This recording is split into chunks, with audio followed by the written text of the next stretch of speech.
Hello everyone and welcome back to Taylor Time. I'm your host, Kristopher Taylor. I'm a member of Feedbackers in Beaverton, Oregon. If you want to work on becoming a better public speaker, if you'd like to improve your listening skills, if you want to climb the ladder of success professionally and don't know where to go, join Toastmasters. And if you want to try an all-star club, try Feedbackers. Today, I'm with Daryn Labier. Darren, pleasure to meet you today. Thank you for having me. Excited to be here. The show about Taylor Time is about helping others. And I want to talk to the audience about something that a lot of people have done here, and that's moving from a different state. I haven't met a lot of natural Oregonians here, and me neither. Yeah. So, what got you to Oregon? Sure. I think people come to Oregon for a variety of reasons. One of the things that really appealed to my wife and I was the quality of life. For the past, prior to moving here, for the 10 years that we spent in San Francisco was great. We really enjoyed it. We had a fantastic community, and work was great. But the day that my daughter was born, all of that really was put into perspective. And we knew that while we were pregnant, my wife mainly, she was doing all the hard work, but while she was pregnant, we knew that we were looking for somewhere else to raise our family, because as much as we love San Francisco, as you know, the Bay is a very difficult place to raise a family if both husband and wife or partners are not rocking and rolling, say, in technology or financial technology. So Oregon was one of those places that really appealed to us because of the natural beauty, the community, the sense of family, as well as professional opportunities. There's also a great Asian community, lots of diversity here. My wife's Korean, from Korea. So she wanted to also be around people that she had some things in common with. So it really, for us, as we looked across the different markets in which to potentially move to, we had certain criteria. For me, as a professional photographer and content creator, a good commercial environment was something that we were looking for. And there's fantastic advertising agencies, studios, and other creatives here in town. So once we started taking a look, it really kind of made the choice for us. So there's a lot of transplants here. Mm-hmm. And what I wanted to talk about today specifically was networking. I know for myself, I took the leap of faith, moved here a great distance away, and networking was hard. You know, I wasn't versed at it, and quite frankly, it took joining a Toastmasters club for me to learn the skills and to get the courage to apply at the jobs I needed to, but then have the tools in my belt to actually get the job, and then to perform at a high level. And I think it sounds like you've learned how to network before you left San Francisco, but how did that change moving here to Portland, and how did you apply that? It's a great question, and a big part of that was having to come to terms with I was starting completely over. In some ways, I knew a few people here in the industry, and I thought that I was going to get a little bit of a warmer welcome, perhaps, than I did. Let's hear that. I knew a few people within the commercial advertising community that I had worked with on a few prior projects, and they painted a fantastic picture of what the Portland community would potentially look like for me to move here. And I show up with a fresh newborn child and my wife, all bright-eyed and bushy-tailed, and was met with crickets, which was terrifying, to be honest. And I really thought that having been really well connected in the Bay was going to translate into Portland, because how different could these markets be? Right. Very naive. And I had to fall back on just, it's a hard skill, but networking really did pay off. And then we talked about this earlier. It's planting seeds. You're not going to see the results right away. You know, you have to tend to them. You have to water them. You have to give it attention, and all the various things that go into that. And over time, the benefits really do pay off. Sometimes it's quicker than others, but it's just something that I realized I needed to pay attention to. And as difficult as it was, it did require a lot of time, a lot of energy. It was almost as if I was dating again, to be honest. Building your network here in Portland. Yes. So I looked at a variety of, say, Facebook networking communities, but it really all started to move forward when, being a U.S. Army veteran, one of the connections that I made in San Francisco said, hey, there's VetWorks PDX within Portland, you should check that out. And it's a networking group for veterans, by veterans, and other organizations, universities that also support that community. And it was just simply going to those where I was able to be around like-minded individuals, men and women who've served, to put on the uniform that I identify with, and it was just a great community that I really didn't expect anything from, honestly. I thought that that would be one of the last places that I would get a job lead or some sort of a potential client from. So I was really there just as friendship, because veterans sometimes like to hang out with other veterans, and it was a great community. And then just over time, again, watering those seeds, I started to see referrals and benefits come from that. And I think that that cued me in on the fact that sometimes some of the most important things are being authentic to yourself, reevaluating your mission. It's like in the military. We always would have an AAR, which is an after-action review. So as much as you plan, you look at the mission, you look at commander's intent, after everything happens, you need to sit back with the people around you and look at the things that went right, look at the things that went wrong. How could you improve on that? So what I was doing within my own networking was always trying to reevaluate techniques and things that were working or were not working, and then adjust fire from there, make adjustments from there. A lot like the evaluation roles we have in Toastmasters. Exactly. Yeah. Feedback's really important, and some people are not maybe accustomed to being critiqued, but being an artist, I'm being critiqued all the time by clients, and I actually welcome it. I welcome critique. Some people may shy away from it, but Toastmasters itself provides an environment where critique happens often, really, regardless of your role. There's lots of different roles. So if you are a little nervous about speaking, there's smaller roles within a Toastmaster meeting that you can fulfill. And even at the end of those smaller roles, people will still evaluate you, give you a critique on what went right, what you could improve upon, sure, and help you grow. And it's a great supportive environment. And I actually found Toastmasters through a long chain of events, but it was because of that VetWorks PDX event. So you first moved here, and you thought your network was going to be bigger than what it was. I thought it was going to be a bigger fish in a smaller pond coming from San Francisco, but I think regardless of the pond, I was still a small fish. Right. Yeah. And so once you realized, okay, I've got to start my network over, essentially. You thought you were coming with a network to kind of build out of, and you had to start with a clean slate. Yes. And you took some suggestions. You took the military suggestions, founded a Toastmasters club there, started going. Exactly. The suggestions were to just basically keep getting out there and looking for other like-minded individuals and trying to connect authentically with people.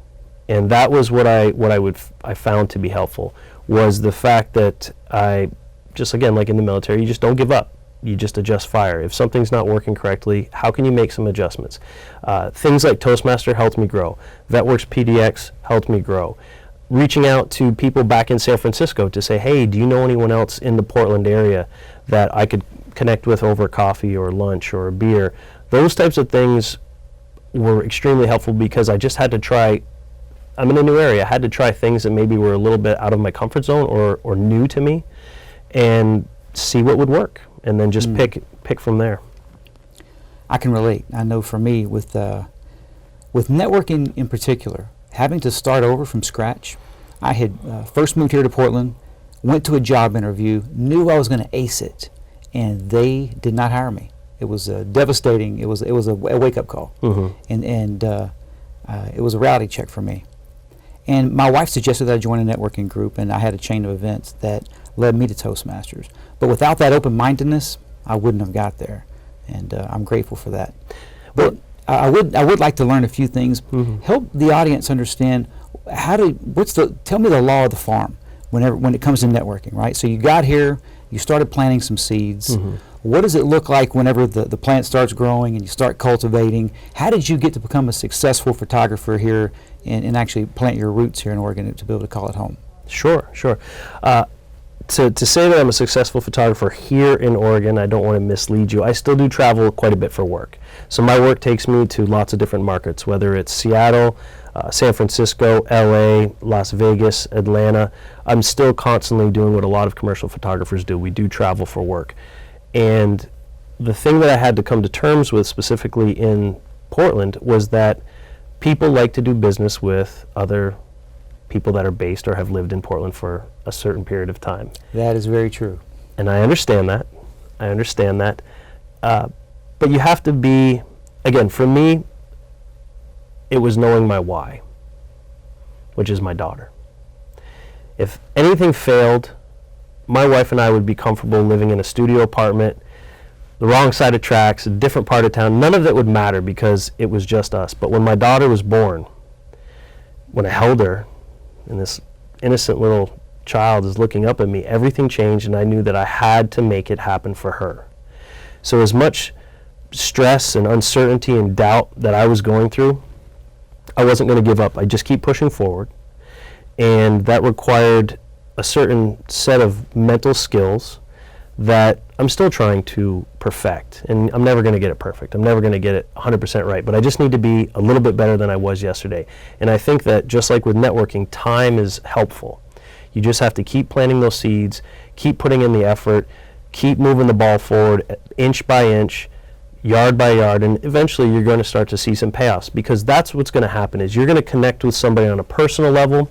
Maybe it's a professional level. Maybe you're part of a church or a community group. You're going to meet someone whose story resonates with yours, and there's going to be some commonalities, and it's just continuing to nurture that, whether it's inviting them to the park for lunch, connecting with a beer, whatever it may be. It's just you can't stop. It takes a lot of time. It takes a lot of effort. And one thing that's great, again, to come back to Toastmasters, is that every week it gets me to be in a group, in a room, with a bunch of other people that are excited to be there and to talk about a variety of topics and to try out different speaking styles.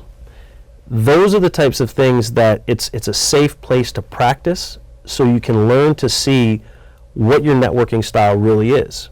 And again, people are giving you feedback and critiques constantly, so it's a great, that actually accelerates the learning curve.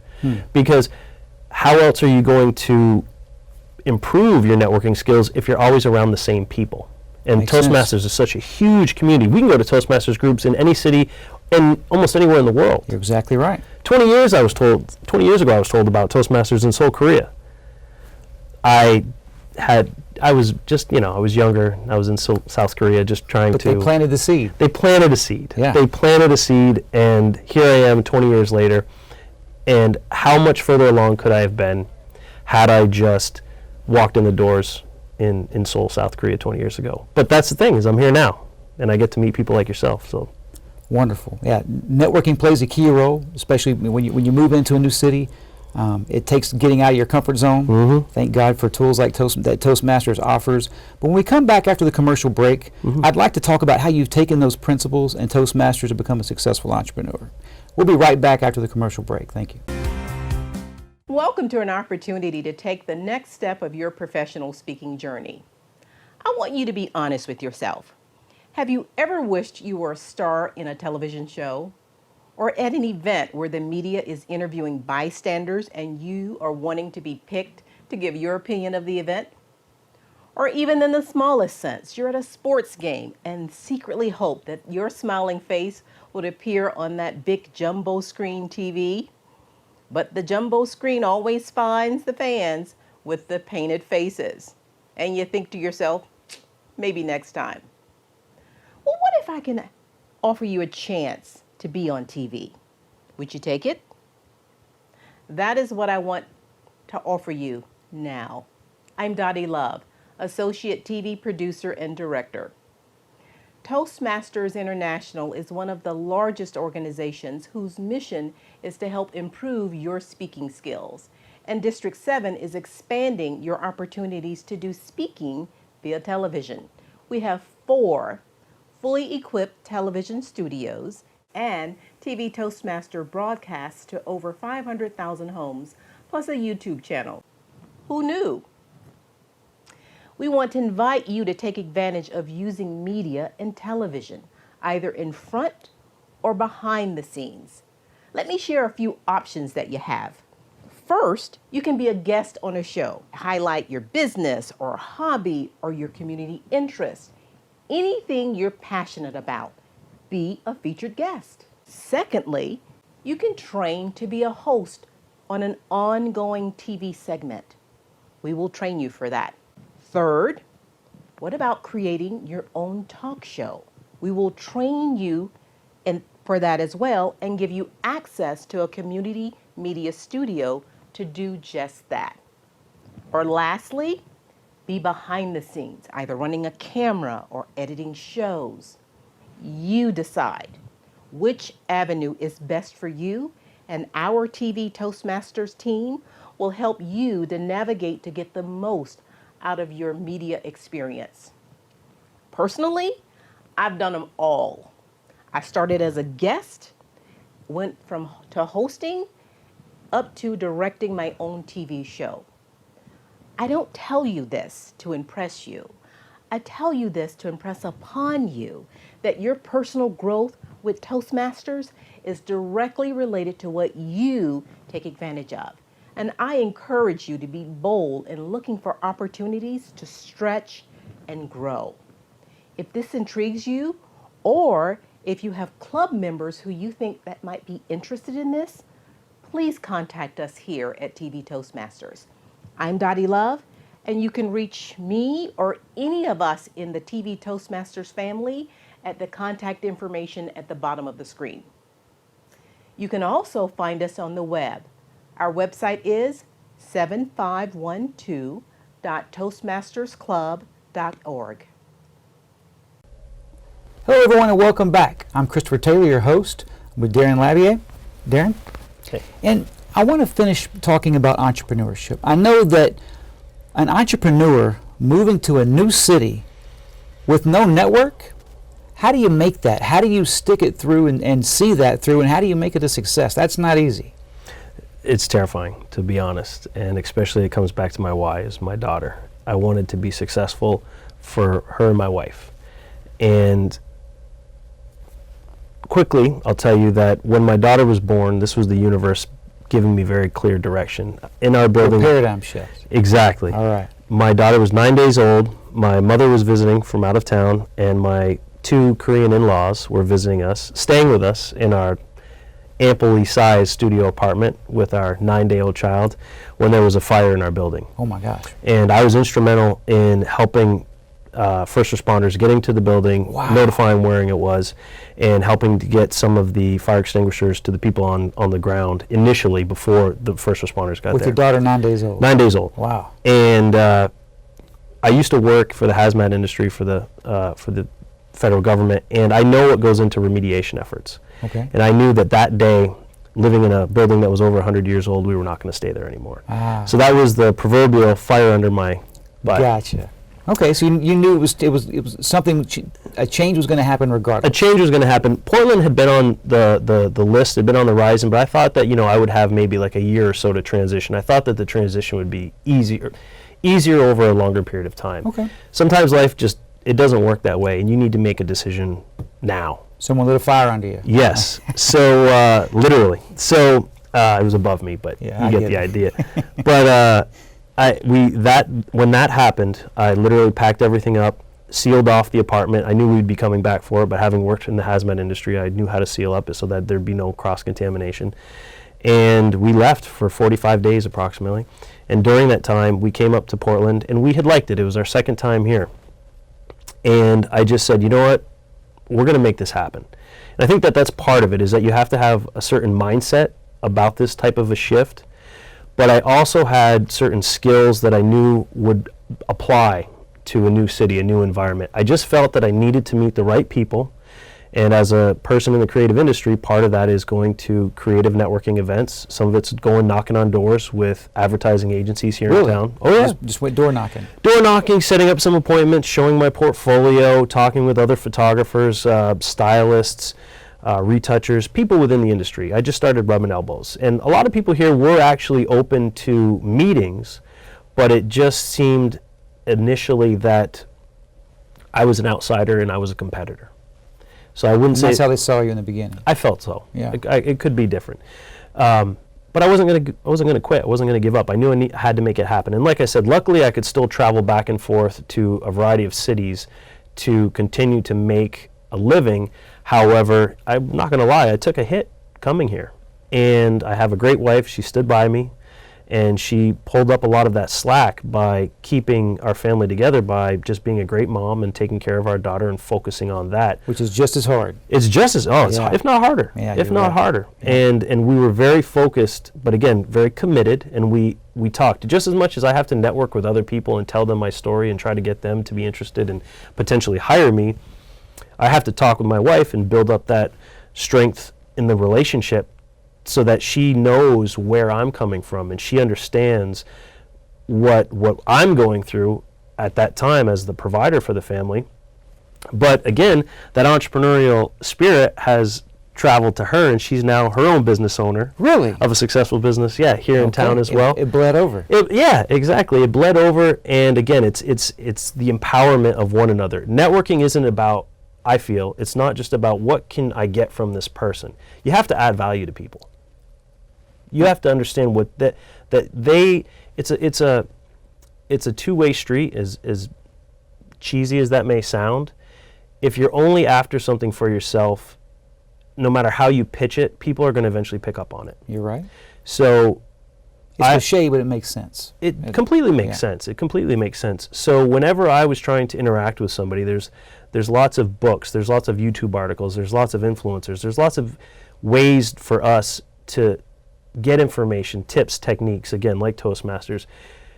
And what resonated the most with me is that I wanted to be able to provide value for the people that I was interacting with. And maybe that value is, hey, come to the park and my wife's going to put together a fantastic Korean meal, and maybe you've never had Korean food. That's a good perk. I'll take it. And we're not even going to talk about business, nothing like that. It's Right. just I want you to get to know me, meet my wife, meet my child, and I want to meet your family, and I want to see how we get along. And that was helpful. And it was also, my takeaway from this episode is that, one, my mentor told me a long time ago that I have to learn to be comfortable being uncomfortable. Sure. And that's not an easy thing to do when you're building out your network. But it sounds like you've been willing to pay the price and put that in motion. I try. It at times it's not always easy, but I find that there are certain things that taking care of your body. I try to go to the gym, I try to work out, I try to go for walks in the woods, I try to take my family with me in as many of those activities as possible. And by doing it together as a family and doing things that are healthy both mentally and physically, spiritually, those are the types of things that really got me through some of those dark times, because again, stress is real, doubt is real. It is. And every day you need to be filling your cup with positivity and good affirmations. As again, as cheesy as all that stuff may sound, there's enough negativity you got a lot and doubt. of positive. Yeah, you got a lot of positive thinking. But I try, Yeah. and that again, it's only because I know where the opposite can lead you, and those are dark places. They are. So by having good personal relationships, friendships, a good wife, trying to be the best dad that I can be, those are the things that fill my cup with positivity and motivation, and those things keep me going forward. So where do you see your business going now? Where do you think you are today? And what does it look like in the future? I feel much better today than I did the 3 years ago that we moved here. There's no limit. That comes down to how much I want to put forward. Again, and I have the metrics to prove it because I own my own business. I can see my spreadsheets. I can see the data that these relationships have brought. And again, not that every relationship is about money or metrics, but it's interesting to be able to get some of that information. So what I'd like to do is I'd like to continue to grow my business. I'd like to work with brands that have a message that resonates with me. As much as I may enjoy working with client X about their product or whatever, what I really want to do is I want to work with companies, individuals, organizations whose messages and ideas resonate with myself. I want to feel good about the projects that I'm on beyond just a bottom line.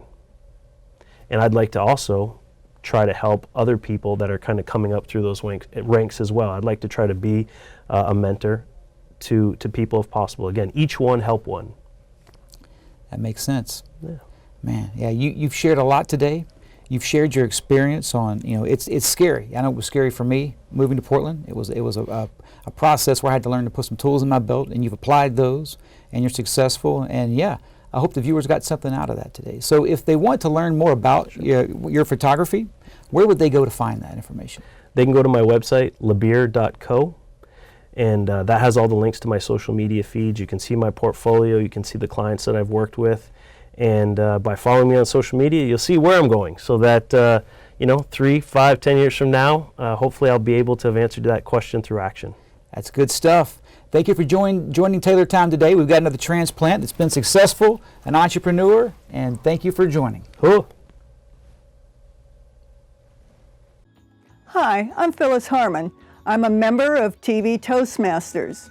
In this club, we have an opportunity to practice speaking before the camera as well as running the equipment room. If you're interested in being interviewed on TV Toastmasters or becoming a member, please go to toastmasters.org and look for us, or simply search for TV Toastmasters on the web.